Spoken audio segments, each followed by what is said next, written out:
네, 이번 시간에는 두 번째 과목 네트워크 보안에 대해서 학습을 하도록 하겠습니다.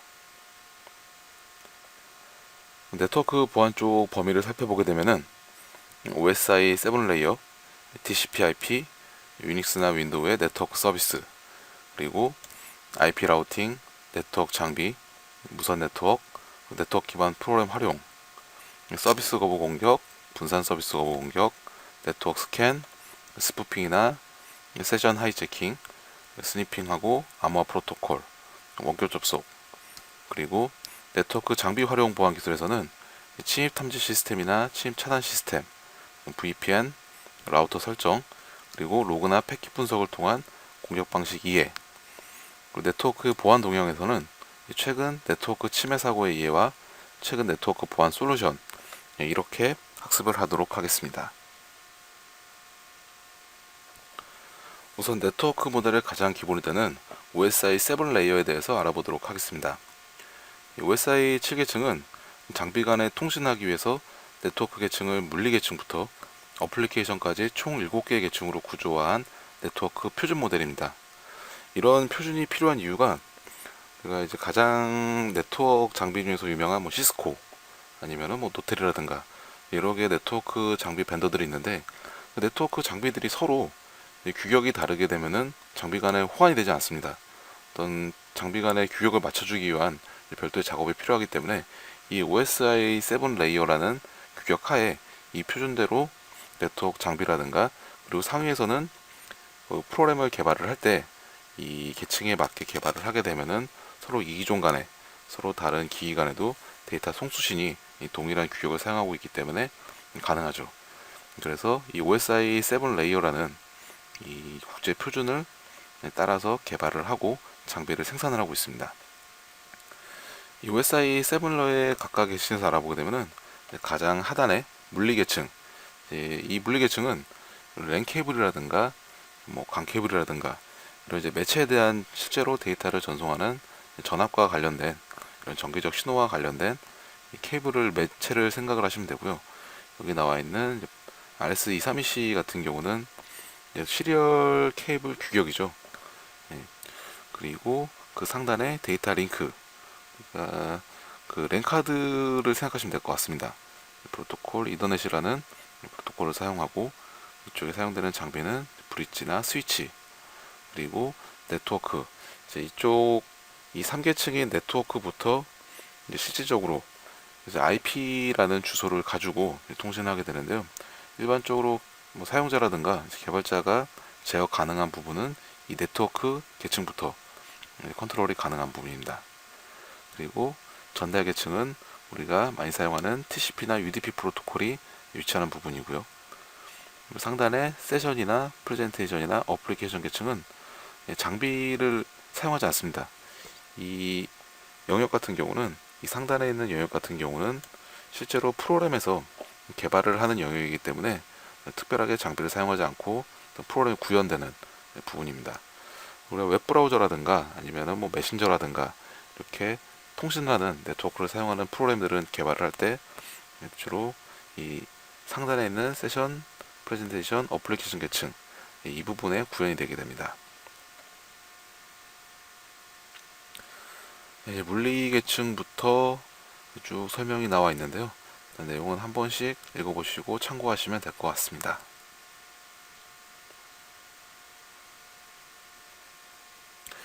이제 앞에서 알아본 OSI 7계층 모델 외에도 산업계에서 널리 쓰이는 TCP/IP라는 모델이 있습니다.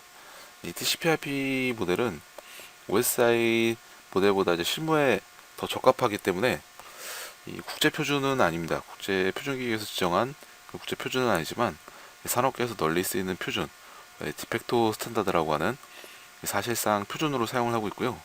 이 OSI 7레이어는 이게 7가지 계층으로 되어 있는데 실제로 개발을 할 때 세션 계층이라든가 프레젠테이션이라든가 어플리케이션 계층 이렇게 계층별로 나눠서 하는 경우는 극히 드물고, 그리고 이제 상단에 어플리케이션이 구현되는 계층과 그리고 전달 계층, 트랜스퍼 계층하고 하단에 IP에 해당하는 인터넷 계층, 그리고 이제 물리적인 계층을 일컫는 네트워크 인터페이스 계층, 이 네 단계로 구별이 되어 있는 게 실제로 네트워크 프로그램을 개발을 한다든가 장비 쪽을 제어하는 데 더 적합하기 때문에 OSI 7 레이어보다 이 TCP/IP 모델이 널리 사용되고 있습니다. 그래서 OSI 7 레이어하고 이 TCP/IP 모델하고 어떻게 매핑이 되는지, 각각의 영역이 어떻게 매핑이 되는지 좀 보시고 관련된 프로토콜들 한 번씩 숙지를 하시면 될 것 같습니다. 3계층 트랜스퍼 계층의 대표적인 프로토콜인 UDP와 TCP에 대해서 알아보도록 하겠습니다. 우선 TCP는 신뢰성 있는 전송을 하기 위한 연결지향 통신입니다. 중요한 키워드가 신뢰성과 연결지향입니다. 바로 UDP하고 비교가 되는 개념인데요.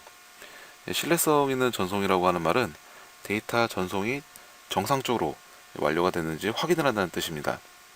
송신자가 데이터를 전송을 한 후에 수신자로부터 정상적으로 데이터가 수신했다는 응답을 받고 다음 데이터를 전송하게 됩니다. 정상적으로 수신되지 못했을 경우에는 이 송신자가 수신자에게 재전송을 수행하게 됩니다. 이 연결지향이라는 뜻은 송신자가 수신자에게 데이터를 전송하기 위해서 커넥션을 맺는 과정을 수행을 한다는 겁니다. 이 연결지향 통신이기 때문에 커넥션 오리엔티드이기 때문에 이 TCP가 연결 통신으로 이제 오해를 하는 경우가 있는데요. 엄밀하게 말하면은 이 TCP 통신은 송신자와 수신자가 연결된 상태에서 연결을 계속 지속적으로 연결을 하면서 데이터를 주고받는 게 아니라 또 연결 지향, 마치 연결이 된 것처럼 통신을 하는 것을 수행을 하게 되고요. 그러기 위해서 아무렇게나 데이터를 그냥 바로 전송하는 게 아니라 데이터를 전송하기 전에 최초에 일단 커넥션을 먼저 맺고 나서 정상적으로 송수신이 가능한지 체크를 하게 되는데요. 이 커넥션을 맺는 과정을 3way 핸드쉐이킹이라고 하게 됩니다. 이 최초에 연결을 할 경우에 송신자는 수신자에게 총 3번의 메시지를 주고받게 됩니다.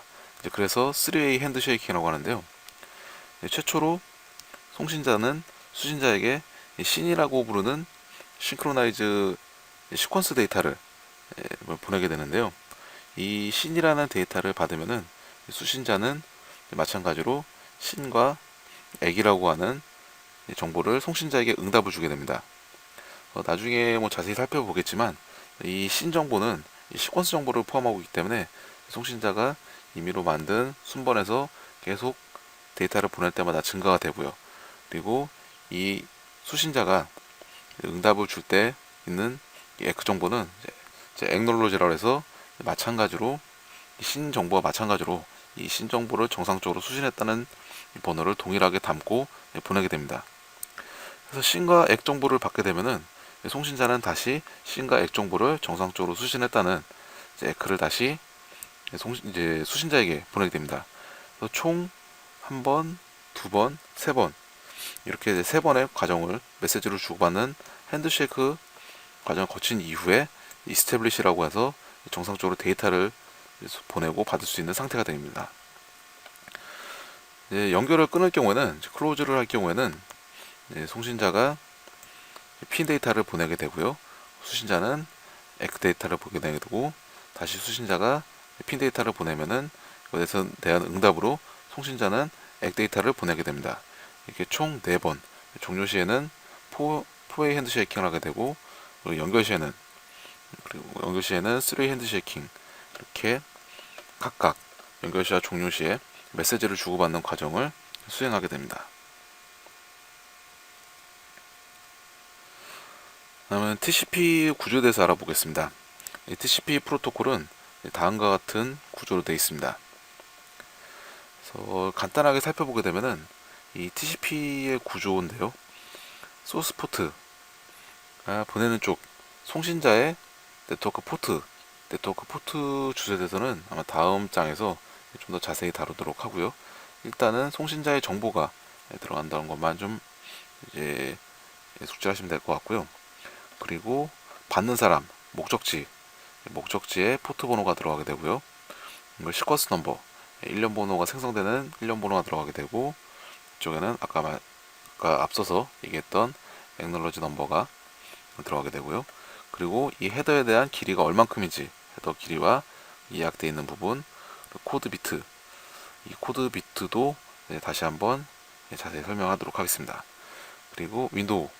이 네트워크 패킷을 전달을 할 때 속도를 몇 개씩이나 속도를 제어하기 위해서 윈도우라는 단위를 가지고 여러 개의 윈도우를 몇 개씩 이 데이터를 몇 개씩 한꺼번에 보낼 건지 결정하는 부분인데요. 그것은 이제 나중에 호름 제어랑 오류 제어 쪽에서 좀 더 자세히 알아보도록 하고요. 그리고 체크섬, 이 데이터의 무결성을 이 네트워크 통신이 근래에는 네트워크 통신망의 품질이 좋아져서 유실이 된다든가 아니면 변조가 된다든가 그런 경우가 이제 별로 없었는데, 예전에 이제 TCP가 처음 설계됐을 때만 하더라도 네트워크 상황이 썩 좋지가 않았기 때문에 실제로 이 데이터가 변조가 된다든가 유실이 된다든가 하는 경우들이 많았습니다. 그래서 이 데이터가 정상적으로 모두 다 수신됐는지 무결성을 검증하기 위한 이 체크성 값을 함께 실어서 보내게 됩니다. 그리고 긴급, 이 코드 비트 쪽이랑 관련 있는 내용인데요. 이 긴급, 이 데이터가 이 패킷이 중요도가 우선순위가 얼마나 높은지를 표기하게 되는 긴급 필드가 있고요. 그리고 옵션 부분, 그리고 마지막으로 실제로 데이터, 이제 웹 브라우저가 됐든 아니면은 이메일을 전송한다든가 그런 실질적으로 거기에 관련된 내용들, 본문의 내용들이 담기는 이 데이터형이 있습니다. 그래서 보시면은 이 헤더 구조가 상당히 복잡하죠. 실제로 이 데이터가 아주 적은 양의 작은 데이터를 보내는데 이렇게 헤더를 많이 붙이게 되면은 오히려 이제 배꼽이 배보다 더 커지는 그런 오버헤드가 발생하게 됩니다. TCP가 신뢰성 있는 통신을 하게 되고 연결 지향성 통신을 하게 되는데, 그때 사이즈가 그러다 보니까 필요한 정보들을 많이 실어 넘겨야 되다 보니까 헤더 사이즈가 좀 복잡하고 커지고 이런 오버헤드가 발생하는 단점이 있습니다. TCP는 신뢰성 있는 통신을 한다고 이제 앞서 말씀을 드렸는데, 신뢰성 있는 통신을 하기 위해서는 오류 제어, 그리고 흐름 제어, 혼잡 제어를 수행하게 됩니다. 오류 제어 같은 경우에는 전송된 데이터가 훼손이 되거나 아니면은 유실된 데이터가 없이 수신자에게 정상적으로 전송이 됐는지 확인하게 됩니다. 그리고 TCP의 흐름 제어 같은 경우에는 송신 호스트하고 수신 호스트하고 전송 가능한 데이터 처리 능력, 수신하는 데이터를 나는 계속 보내고 있는데 수신하는 상대방이 그 데이터를 처리할 만한 능력이 안 되는, 처리가 안 될 경우에는 아무리 데이터를 많이 보내봤자 수신자 쪽에서 부하가 올리기 때문에 정상적으로 데이터를 처리할 수가 없습니다.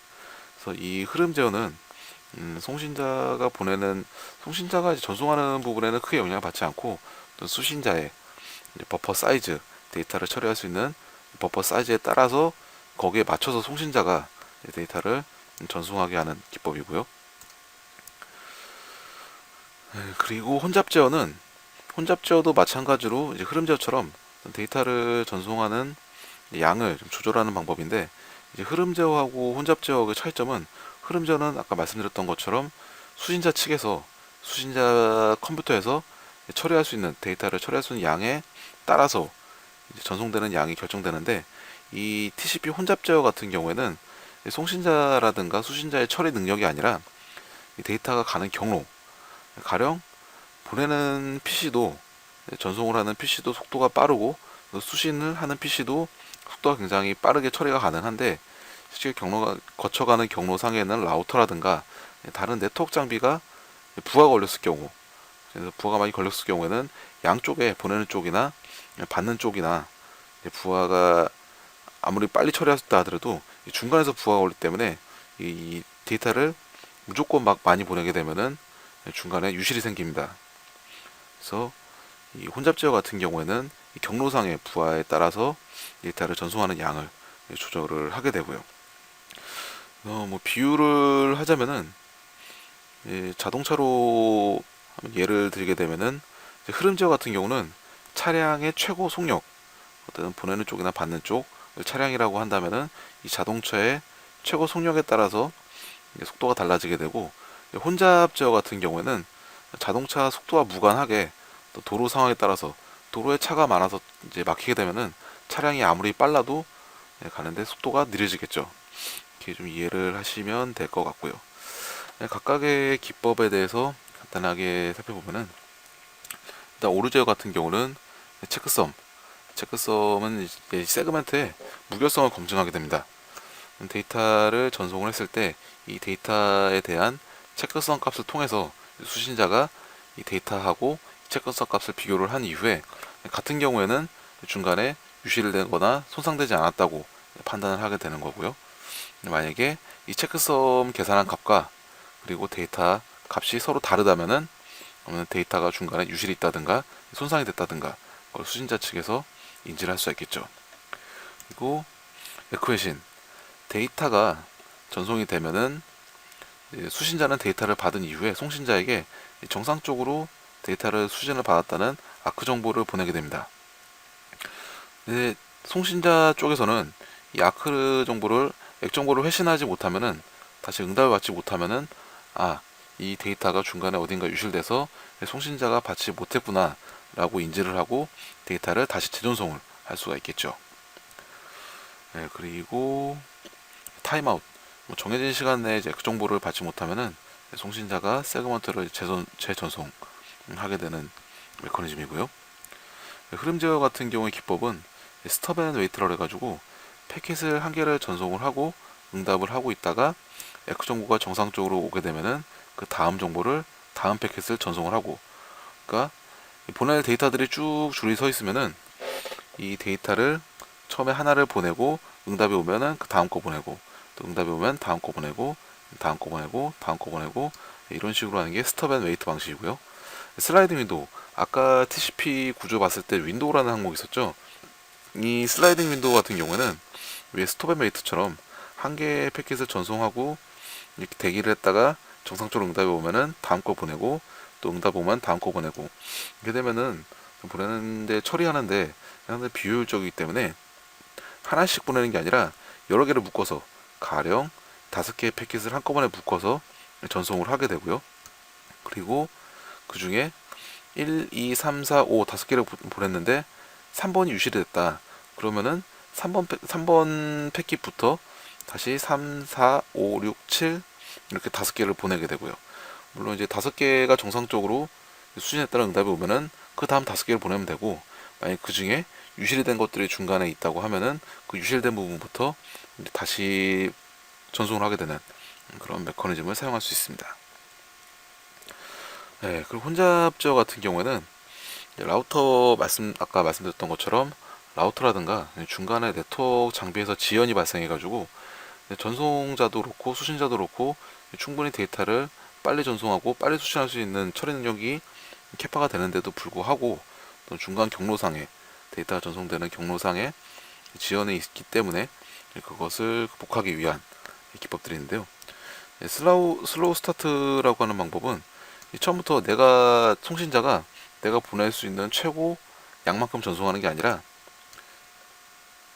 이제 말 그대로 천천히 속도를 이 정도 보냈다가 정상적으로 처리가 되면은 그 다음에는 다음만큼 더 많이 보내고, 그래도 정상적으로 처리가 되면은 더 많이 보내고 더 많이 보내고. 그래서 이거에 대한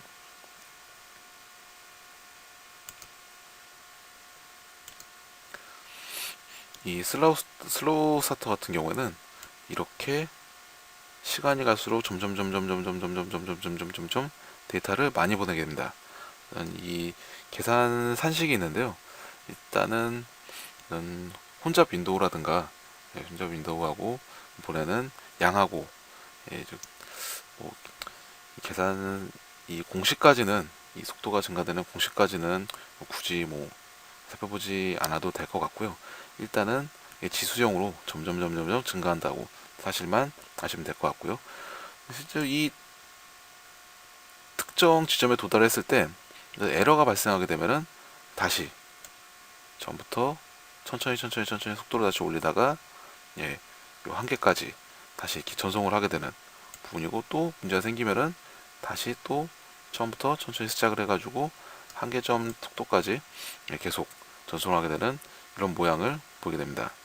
그래서 이 한계점을 내부적으로 정하는 스레시홀드라는 값을 두고 정하긴 하는데, 일단은 뭐 그 내용까지는 이렇게 깊이 있게까지는 보시지 않아도 될 것 같고요.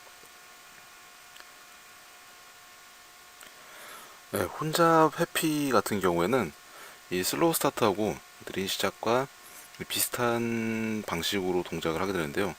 슬로우 스타터가 아까 말씀드린 것처럼 지수 형식으로 이렇게 속도가 증가를 한다고 하면은, 혼잡 회피 같은 경우에는 지수가 아니라 선형으로 이렇게 증가를 하게 됩니다.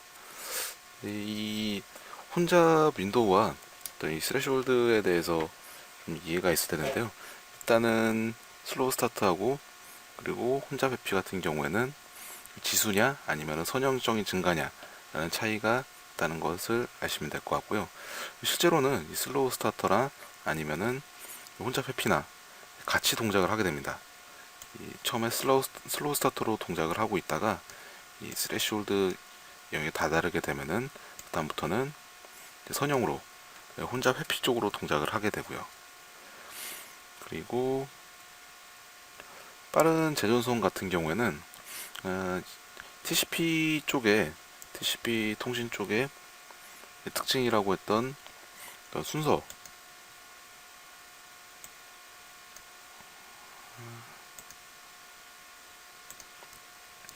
이 TCP 프로토콜 같은 경우에는 데이터를 전송할 때 시퀀스 넘버를 가지고 차례대로 데이터를 전송을 하게 됩니다. 1번, 2번, 3번, 4번, 5번 이렇게 5개의 패킷이 있으면은 차례대로 1번부터 수신 쪽에다 이제 데이터를 전송하게 되는데, 수신 측에서는 일반적인 경우라면은 네트워크 쪽에 특별하게 이상이 없다면은 차례대로 1번, 2번, 3번, 4번, 5번을 수신을 받게 될 겁니다. 그런데 중간에 유실이 생겨서 1번 정상적으로 가고 2번도 받고 3번을 받지 못하고 4번을 받게 됐을 경우에는 수신 쪽에서 3번이 올 것으로, 3번 시퀀스 번호 3번이 데이터가 올 것으로 기대를 했는데 3번이 안 오고 4번이 올 경우에는, 그래서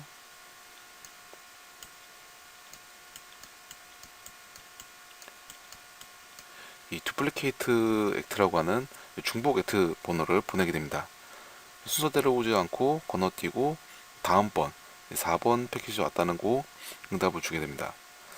이 TCP로 데이터를 순서대로 보낸다고 했지만 네트워크 사정에 따라서 4번이 먼저 도착하고 3번이 나중에 도착하는 그런 경우도 있을 수 있습니다. 이게 순서가 뒤집힌 경우에는 수신 쪽에서 차례대로 처리를 하기 때문에 이제 문제가 없는데, 이 4번이 온 이후에 3번이 오지 않고 그대로 건너뛰고 또 5번이 오게 되면은 다시 또 수신 쪽에서는 중복 아크 정보를 보내게 되겠죠. 그리고 이후에도 또 3번이 오지 않고 6번 데이터가 오게 되면은, 6번 패키지 오게 되면은 다시 한번 이 중복 에크 정보를 보내게 됩니다. 그래서 송신 쪽에서는 단순하게 이 중복 두플리케이트 액트가 정보가 왔다고 해서 바로 3번을 보내는 게 아니라, 이 네트워크 망에서 어떤 지연이 발생해서 3번이 조금 늦게 도착할 수도 있기 때문에 그 다음에 4번, 5번, 6번을 차례대로 보내고, 근데 한 번 중복 에크 정보가 오고 두 번째 오고 세 번째까지 왔다. 이제 이게 세 번째까지 왔을 경우에는 4번, 5번, 6번이 도착했을 때까지도 3번 패키지 안 갔을 경우에는 데이터가 유실이 됐다고 보고 다시 3번, 3번 패킷을 재전송을 하게 됩니다. 그래서 단순하게 한 번 정도 순서가 바뀌었다고 해가지고 바로 재전송하는 게 아니라 일단 3번까지 기다렸는데 3번씩이나 중복, 이 다음 3개를 건너뛴 데이터까지 전송이 완료가 됐는데 중간에 안 왔을 경우에 데이터를 다시 보내는 기법이 이제 빠른 재전송 방법이고요. 이 빠른 재전송이라는 말이 붙은 경우에는 일반적으로 TCP 쪽에서 타임아웃 정보를 가지고 있습니다. 이 특정 시간 동안 데이터를 전송을 한 이후에 특정 시간 동안 응답을 정상적으로 했다는 에크 정보가 안 오게 되면은 기본적으로 다시 데이터를 전송하는데, 이 타임아웃 기간까지도 기다리지 않고 타임아웃 시간 전에, 내가 대기할 수 있는 한계 시간 전에 이 중복 에크 정보가 3번 오게 되면은 타임아웃을 기다리지 않고 바로 해당 패킷을 재전송하기 때문에 이제 빠른 재전송이라는 기법이라고 이름이 붙였고요. 그리고 마지막으로 패스트 리커버리. 아까 슬로우 스타트 같은 경우에는 데이터가 계속 증가를 하다가 어떤 한계점까지 가게 되면은 다시 처음부터 또 증가를 시키고요. 네트워크 상에 맞춰서 또 오류가 발생하게 되면은 다시 또 처음부터 속도를 계속 증가를 시키게 됩니다. 이런 방식을 사용하게 되는데, 실제로 이쪽에서 문제가 생겼다고 하더라도, 이 각각의 문제가 생겼다 하더라도 다시 제로부터, 물론 이제 뭐 제로는 아니지만 가장 처음부터 다시 윈도우 1부터 시작을 해가지고 속도를 높이는 방법은 비효율적이기 때문에 패스트 리커버리를 사용하게 되면은 어떤 이 윈도우 수를 계속 전송을 하는 윈도우 사이즈를 혼잡 윈도우로 계속 늘리다가 문제가 생긴 부분에서 바로 제로에서 시작하는 게 아니라, 여기서 다시 시작하는 게 아니라 이 혼잡 윈도우의 절반 되는 부분에서 여기서부터 다시 시작을 하게 됩니다. 그래서 아무래도 처음부터 시작하는 것보다 이 중간 정도 부분에서 이제 이 혼잡 윈도우의 반 정도 되는 사이즈부터 전송을 하는 게 아무래도 원래 최고 속도까지 도달하는 시간이 빠르겠죠. 그래서 패스트 리커버리라는 용어를 사용하게 됩니다. 이 TCP 쪽 오류 제어나 아니면은 뭐 흐름 제어나 그리고 혼잡 제어나 조금 좀 혼동이 되기가 좀 쉬운 부분인데, 일단은 뭐 각각의 개념부터 오류 제어와 흐름 제어와 혼잡 제어가 어떻게 다른지 대해서 좀 개념을 좀 잡으시면 될 것 같습니다.